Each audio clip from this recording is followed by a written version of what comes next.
አሁን ደግሞ አርሰናል ውስጥ የተንቀለቀለ የበቀል ስሜት አለ። እስካሁን አስቶን ቪላ ውስጥ ነበር የበቀል ስሜት የነበረው ብዬ አምናለሁ። የግል ሐሳቤ አስቶን ቪላ ውስጥ የተንቀለቀለ የበቀል ስሜት ነበር። ኤሚሊያኖ ማርቲኔዝ እና ኡናይ ኤምሪ ለምን ተሰናበትን? ተገቢ አይደለም የኛ መሰናበት። እኔም ከግብ ጠባቂነቴ መውጣቴ ኤሚሊያኖ ማርቲኔዝ፣ አሰልጣኙም ኡናይ ኤምሪም እኔ መውጣቴ ልክ አይደለም፣ አግባብ ባልሆነ መንገድ ነው የወጣሁት ብሎ ያምናሉ። ስለዚህ ያ የበቀል ስሜት እያዙ ነበር በየጨዋታው የሚገቡት። አሁን ደግሞ አርሰናል ወደ ጨዋታ የሚገባው ይሄ ቡድን ከአንዴም ሁለቴ ከዋንጫ ጉዞ አስተናክሎኛል። ተውት ያምነውን ተውት የታች ያምነውን። አሁን ከሶስት ሳምንታት በፊት እኮ የ5 ነጥብ ልዩነትን የአርሰናል 5 ነጥብ ልዩነትን ከሲቲ ጋር ወደ 2 እንዲጠብ ያደረገው አስቶን ቪላ። ስለዚህ አሁን ጥራው የአርሰናል ይመስለኛል። የተንቀለቀለ የበቀል ስሜቱ ወይም ውስጡ ከአርቴታ ጀምሮ እስከ ተጫዋቾቹ ድረስ ሁሉም ደርሶታል። አዲስ የመጡት የአርሰናል ፈራሚዎች እነ ዙቢሜንዲም እነ ዮኬሬሽም ደርሷቸዋል። ነባሮቹ እነ ሳሊባ እነ ጋብሪኤል ማጋሌሽም እነ ራይስም እነ ኦዴጋርድም ቀምሶታል። ስለዚህ ሁሉም ተጫዋቾች የሚያውቁት ስሜት ነው በአስቶን ቪላ መሸነፍ። ያው ያላደረ ያልዋለ ብዙ ያልቆየ ስሜት ነው እና ይህንን እንዴት ባዶ በቀል ያው ምንም የሚያመጣው ነገር የለም አይደል? ባዶ በቀል በቃ ማለት ምንም አታመጣም፣ ትዋረድበታለህ። ግን በደንብ ተዘጋጅተበት ከመጣ ግን እግር ኳሳዊ ነው ነገራችን ላይ ሌላ አይደለም። አድማጮቻችን በቀል መጥፎ ነው ባይዘው በህይወት ውስጥ በቀል ማለት እንደው በዚህ አጋጣሚ በቀል ማለት ራስህን ይሄ እየበላህ የሚሄድ ውስጡን እየጨረሰ የሚሄድ አይነት በሽታ ማለት ነው። በቀል ራሱ በሽታ ነው ነገራችን።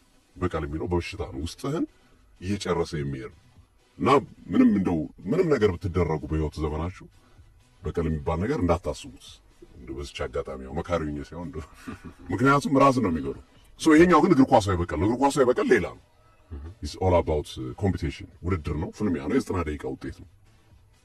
መቼም ለበቀል ብለህ የኡናይ ኤምሪን እግር ታክል ገብተህ አቆርጥም ወይም የኤሚሊያኖ ማርቲኔዝን እጅ ቆልም ማሰብር አይደለ? በቃ ኢትስ ፉትቦል ኢንጆይ ነው የምታደርገው። ይሄ እንደዚህ አይነቱን በቀል ይሄኛው ማለት ነው። ያኛውና ሰዋዊ ግን ልክ አይደለም። ከሰው ጋር ተጋጨ ብለህ እንዲህ ሰው ከበደለ ብለህ የሚለው አይደለም። እኔ አሁን ተራው በቀሉ አርሰናል ነው። በቃ ወደድንም ጠላን አርሰናል መበቀል ያለበት ሰዓት ነው። ይሄንን ጨዋታ በግራም በቀኝም ወሰዱ። አስቶን ቪላ ጨርሷል። አንዴም ሁለቴ ሶስቴ ማደናቅፈው ነው ኤምሪ። ከዚህ በኋላ ለምን ይበቀሉታል? በቃ ማድረግ ይችላሉ የሚለው ለአርሰናል ደጋፊ አሳይተዋል፣ ወይም ላባረሯቸው ላሰናበቷቸው አመራሮች እንዲህ ነኝ እኔ ብሎ አሳይተዋቸዋል። በቂ ነው በቃ። አሁን ደግሞ አርሰናል ነው ተራ። እኛም እዚህ እንቅስቃሴ ስላገዳችሁን ፕሪሚየር ሊግ ዋንጫ ጉዟችን ስለገታችሁ እንሰራላችኋለን የሚል ሐሳብ ይዞ የሚገባው አርሰናል ይመስለኛል። መሆንም ያለበት ያ ነው። ይህ ጨዋታ 11-11 ተብሏል።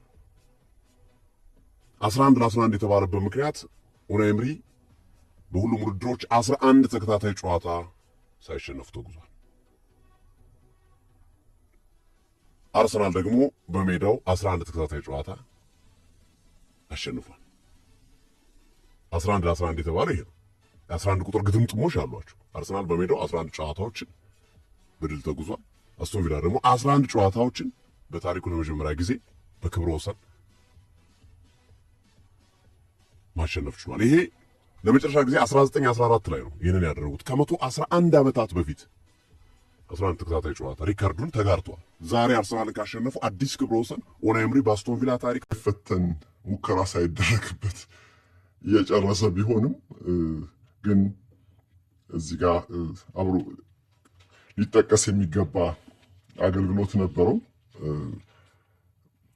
በዚህ ዘመን እኮ ሾት ስቶፒንግ ብቻ አይደለም ማለት ከኋላ ፈጥኖ ማጥቃትን በማስጀመር ኳስን ቶሎ በመጣል ሁኔታዎችን ከኋላ ያለውን በመቆጣጠር በዚህ ረገድ ግብ ጠባቂዎች ያላቸው ሚና ቀላል አይደለም እና በኤቨርተን በኩል እንግዲህ ከኦገስት 2021 እስከ ዲሴምበር 2024 ድረስ በገነቡት በዚህ ስቴዲየም ሚኬል አርቴታ አርሰናል ይዞ ሲጫወት ለመጀመሪያ ጊዜ ነው። መቼም ኮንግራቹሌሽን ማለት ይገባኛል አለ። ምርጥ ስቴዲየም፣ እንዴት የሚያምር ስቴዲየም ነው የሰሩት ሲል የቀድሞ ክለቡን ሲያወዳድስ ነበር። ወደ 750 ሚሊዮን ፓውንድ ነው በጀቱ ተብሎ ግንባታው ተጀመረና ግን ከ800 ሚሊዮን ፓውንድ በላይ ፈጀ 53,000 ተመልካች የሚያስተናግድ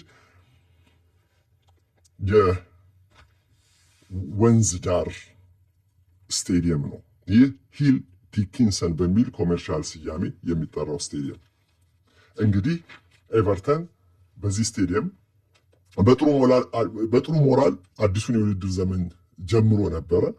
ግን በትላንትናው ጨዋታ ላይ ኬራን ዱዊስቤሪ ሆል ተጎድቶበታል። ኢልማን ኒዳዬ ወደ ብሔራዊ ቡድን ወደ አፍሪካ ዋንጫ ሄዶበታል። በቻምፒየንስ ሊግ ዘንድሮ ደግሞ የሚሳተፉ የፕሪሚየር ሊግ ክለቦች ሁሉ እያገኙት ሲያሸንፉት ቆይቷል እና ትላንትናም ከዚሁ ሽንፈት አልዳንም። እንግዲህ አርሰናል ይህንን ጨዋታ ማሸነፍ እንዴትም ይሁን ማሸነፍ በጣም አስፈላጊው ነበረ።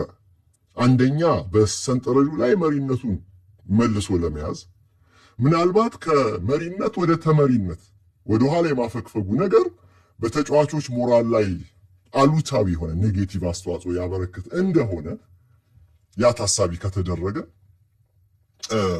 መልሶ መሪነታቸውን መያዝ በአዌ ከሜዳ ውጭ ጨዋታ በጣም ወሳኝነት አለው እና ከዛ በኋላ ነው ስለ ጨዋታው ጉዳይ ማብራሪያ ውስጥ የምንገባው እንጂ ዋናው 3 ነጥብ መገኘቱ ነው። ትላንትና የተገኘችዋን አንድ ጎል የሚያስቆጠሩት መድፈኞቹ በፍጹም ቅጣት ምት ነው። ፍጹም ቅጣት ምቱ ደግሞ ፈጽሞ በቃ እንዴት ነው ቆይ አንድ በዚህ ደረጃ ያለ ፕሮፌሽናል እግር ኳስ ተጫዋች